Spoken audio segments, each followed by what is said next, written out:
Welcome back to another episode of Woo with Proof. I'm your host, Lindsay, and today I'm excited to talk about something that I think gets discussed in a lot of the wrong ways. We're talking about the player, the situationship, the guy who goes hot and cold. He texts you at midnight and then disappears for 3 days, or makes you feel like the most important woman in the room and then acts like you barely exist. We've all been there. The one who you tell your friends about and they're all like, he's a player, please run. And you know they're right and you stay anyway. I've been there many, many times in my life. And I really feel like relationships in general is something that I was put on this earth to master, to figure out, and to help women understand, because it was the hardest thing for me to understand.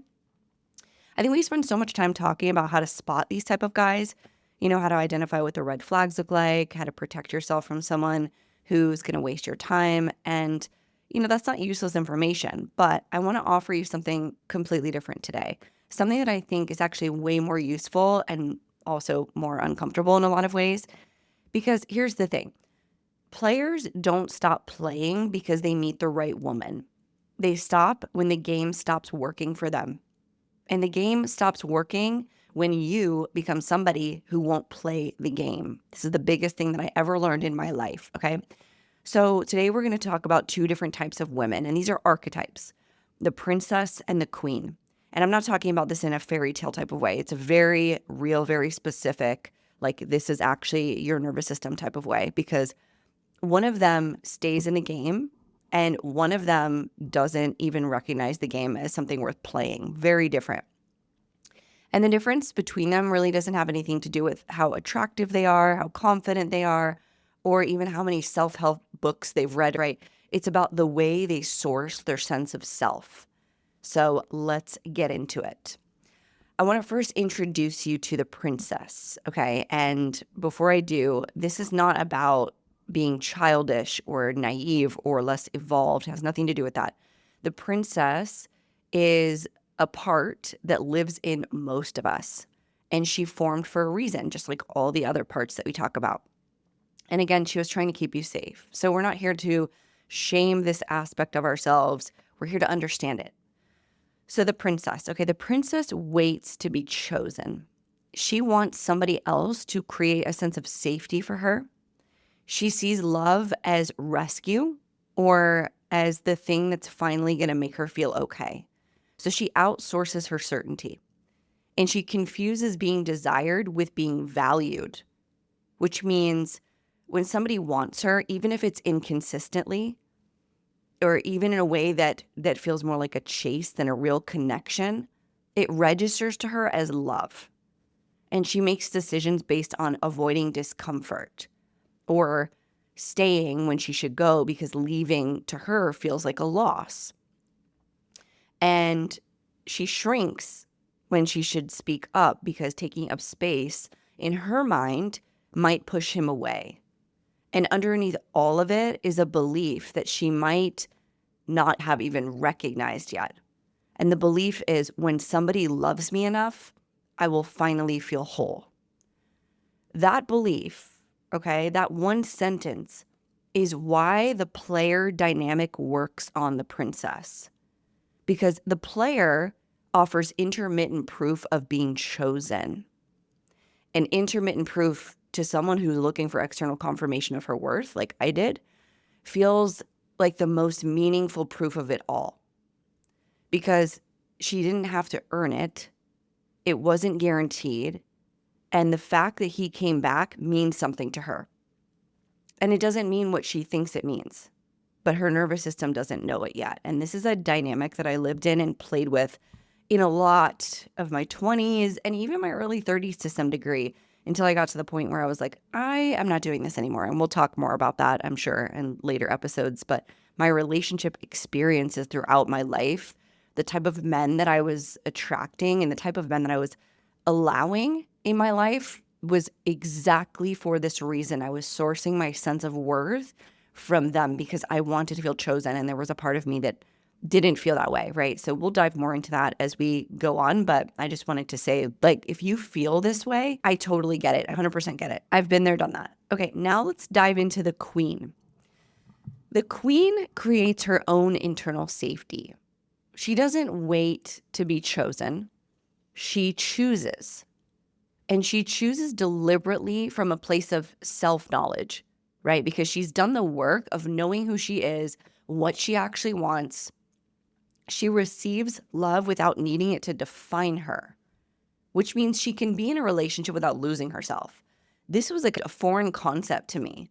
I don't know about you, but in most relationships that I was in, I would lose myself. I would abandon everything that I needed to make sure that they were okay.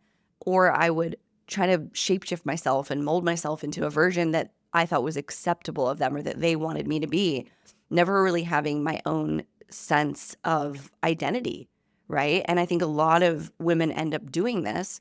I think that the queen role, she can really be open without being desperate, right? She can care about someone without her sense of being okay, being held hostage by someone else's behavior. That's a really big one. And she leads herself first, right? She makes decisions from self-trust rather than fear. And I feel like this is what changes everything for her. Her identity, the queen's identity, is never up for negotiation, which means that when someone's behavior doesn't match their words, she doesn't explain it away. She doesn't justify it. She doesn't make herself smaller to accommodate it. And she doesn't stay past the point where she knows she should go. And it's not because she's a cold, heartless person. And it's not because she's closed off, but it's because she trusts herself so completely that she doesn't play with inconsistency, right? It's just information for her. And energetically, this is where the woo comes in. These two women are broadcasting completely different signals. The princess is broadcasting, I need to earn this. Please choose me. I'll show you I'm worth it. And reality, the universe, whatever you want to call it, is responding to that signal by sending her more dynamics that require her to earn it. The queen is broadcasting something totally different. Not, I don't need anybody. That's not the vibe she's putting off. But it's, I know who I am. I know what I deserve. And I am not available for anything that asks me to abandon myself to participate in it. Oh, I mean, feel that, right? You can almost feel that energy when you think about it. And then reality reflects that back. The player doesn't know how to operate with that energy. There's no game to run when the other person isn't waiting to be chosen. Do you see, right? So let's talk about why the princess dynamic is so hard to break. Because I think if you've ever found yourself in that type of hot-cold dynamic or the push-pull, the almost but not quite, and you've stayed longer than you wanted to, longer than your friends thought you should even, right? So many of my friends used to be like, what are you doing? Like, why are you doing this? And I want you to understand that there is a neurological reason for it. And it's called variable reward schedules. Now, this is a concept from behavioral psychology, and it's basically the same mechanism that makes slot machines addictive. When a reward is given inconsistently, right? Sometimes you get it, sometimes you don't. You can never quite predict when. And your brain actually releases more dopamine in the anticipation than it would if the reward came every single time. How many of you can relate to that? I know I can. Consistency is neurochemically less exciting than inconsistency, which means the guy who texts you back every time, the one who shows up the way he said he would, who's predictable and warm and available, your princess brain registers him as way less exciting than the one who keeps you guessing. There were so many instances in my life where a really great guy would come in, and then I had another guy who was playing games with me, and I was like, no, I don't know. It didn't land for me. It was really boring, and I always dismiss those type of guys. And this is the exact reason why. And it's not because you don't want consistency. You actually do. But because the princess has learned to associate the chase with the reward, the anxiety of not knowing becomes a signal that something important is happening. The relief when he finally texts you back becomes a dopamine hit that feels like love. And it isn't love. It's a loop. And it's a really hard loop to leave not because the relationship is right for you, but because your brain has become chemically invested in that actual cycle, right? And then there's the threat response piece. When your sense of being okay becomes fused with whether or not this guy is showing up for you, when his actual behaviors determine how you feel about yourself that day, your nervous system moves into survival mode. Your cortisol spikes, your prefrontal cortex goes partially offline. We've talked about this before, what happens.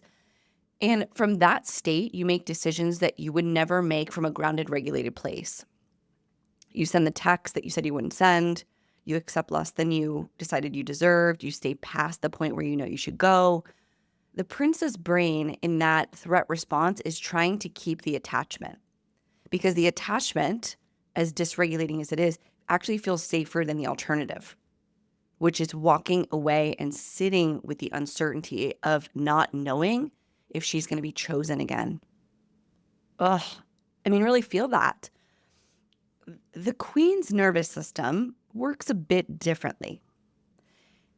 And it's not because she's emotionally unavailable or doesn't care, but it's because her sense of okayness isn't living in someone else's behavior, which means that when inconsistency does show up, it doesn't trigger a threat response for her. It doesn't send her into a cortisol spike survival mode like it does the princess. It just lands as information to her. And because her nervous system is regulated, she can respond to that information really clear without the fog of desperation really clouding her judgment. This is not something that you decide. This is something that you build, you guys. And you build it through identity work. It's through the slow, real process of moving from a princess who outsources her safety to a queen who creates it from within. So let's go a little bit deeper here. Where does this princess archetype come from? Because a lot of us experience this in our lives, right? And she didn't just appear out of nowhere. She actually formed in response to something. And I think if you really understand where it comes from, that's the most important part of this work. Now, the princess is a protective part. We've talked about parts before, right? She formed at some point, usually early, and usually in a context where love felt conditional or unpredictable, or something had to be earned. And she decided that if I can just be chosen, if I can just be wanted enough, then I'll know that I'm okay. And this is not a weakness, you guys. That's a child trying to make sense of a world where her emotional needs were not consistently met. And that's a girl who learned that love comes with conditions and decided the solution was to be good enough to meet them. And we can just, I don't know, like as I'm even saying this, there's so much compassion that I feel, right? And the problem is that she carried that strategy into adulthood, into relationships where it doesn't belong and it doesn't work. And she keeps getting into dynamics that confirm the original belief, right? That love is something you have to earn, that being chosen is the measure of your worth, and that you have to make yourself acceptable enough to deserve staying. Now, that player dynamic is a perfect storm for the princess because he offers exactly what she's organized herself around: intermittent proof that she's worth choosing. And she works so hard for that proof. She makes herself available when she shouldn't be. She explains away the inconsistency. She waits, she hopes, she shrinks herself. And I think this is the part that gets misunderstood, right? The player's behavior is his responsibility completely. You didn't cause somebody to be manipulative or deceptive to you or lie to you. You're not at fault for someone else's choices. What I'm saying here is that the princess is available for that dynamic in a way that the queen simply isn't. And this isn't because the queen is better, but it's because the queen has done the work of finding her worth inside of herself, which means she doesn't need what the player is offering.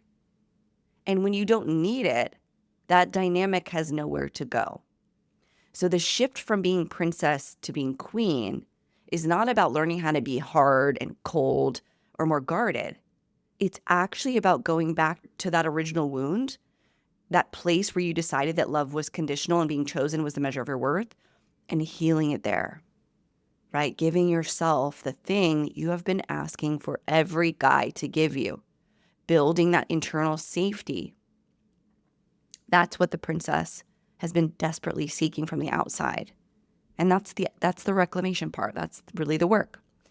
So I want to go into the quantum layer here because I think this is where everything will really land.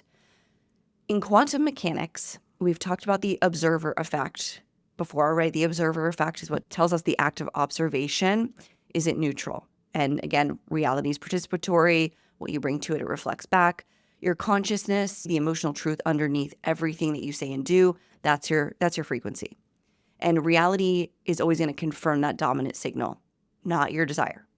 So the princess's dominant signal here, underneath all the vision boards and the affirmations and the hoping, is that I'm not sure yet that I'm enough. Please confirm this for me. And then reality obliges, and it sends her that dynamic and makes her earn it. That keeps the question open for her. It confirms the underlying belief that worthiness is something she has to prove. So reality is basically giving her exactly what she's vibing. The queen signal is different. And the queen is not like, oh, I'm perfect, I don't need anybody. But again, it's I know who I am.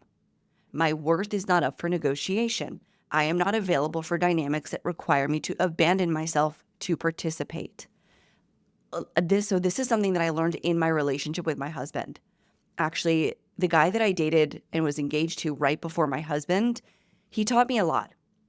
And I'm very grateful for that experience because it was probably the most toxic of all the relationships that I had, but it was really where my self-worth broke through and began to blossom because I was like, I will never participate in this type of experience or dynamic again. And I don't care what I have to do to get myself to a place where I will no longer allow that type of energy in my life, but I will do it.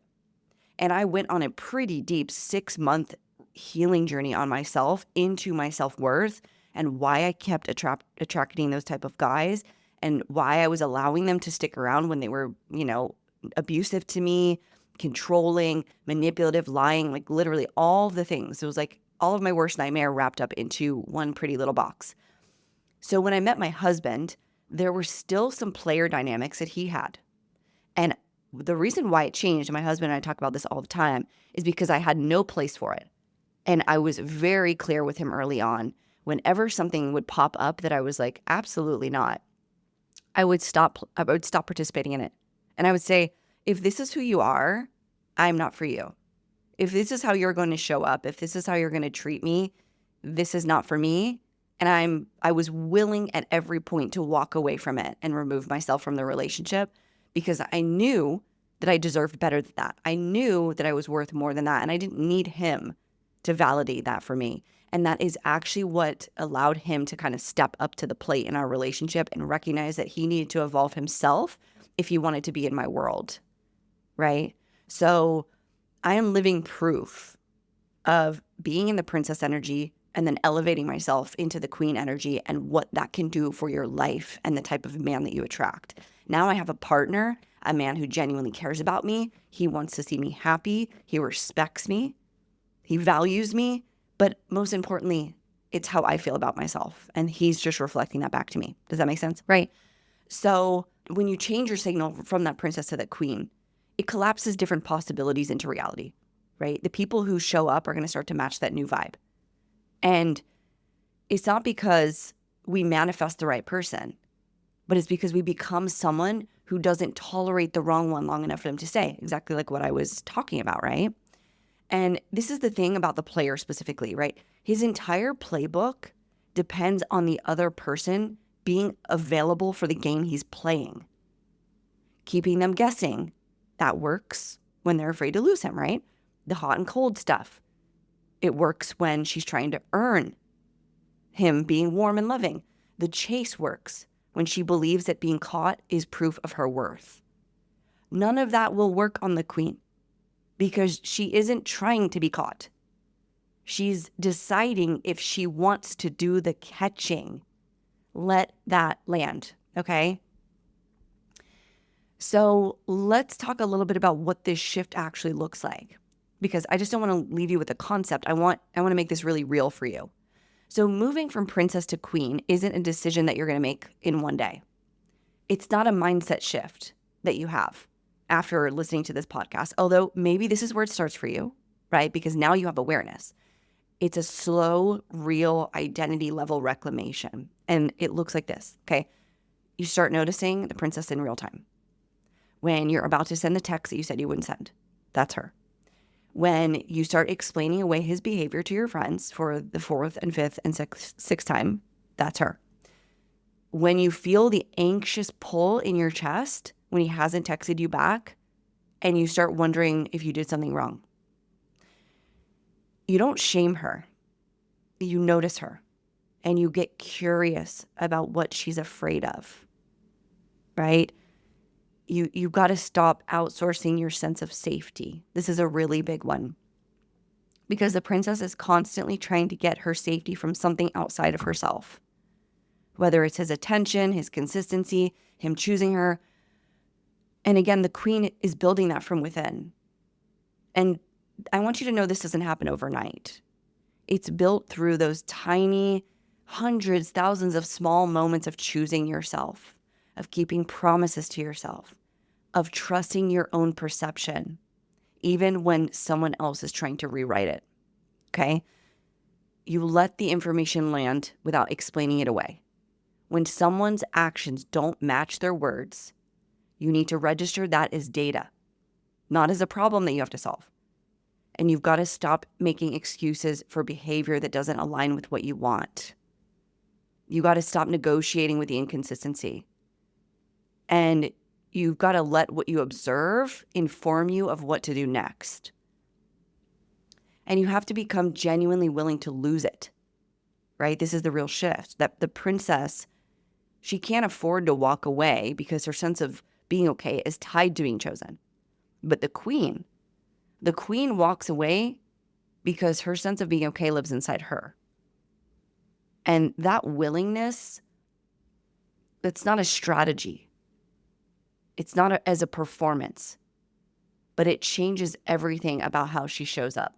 You simply can't play with a woman who's genuinely willing to leave, right? The most attractive thing isn't being hard to get. It's being impossible to manipulate. And you become impossible to manipulate by doing deep work of knowing who you are and deciding that identity is not up for negotiation. So here's what I want you to take away from today. If you are a woman who has been in this player dynamic, if you have stayed in these situationships longer than you know you wanted to, if you've explained his behavior to yourself, if you have really latched onto his potential, waiting for him to choose you, I want you to know something, okay? You're not bad at relationships. You're not too much. You're not enough.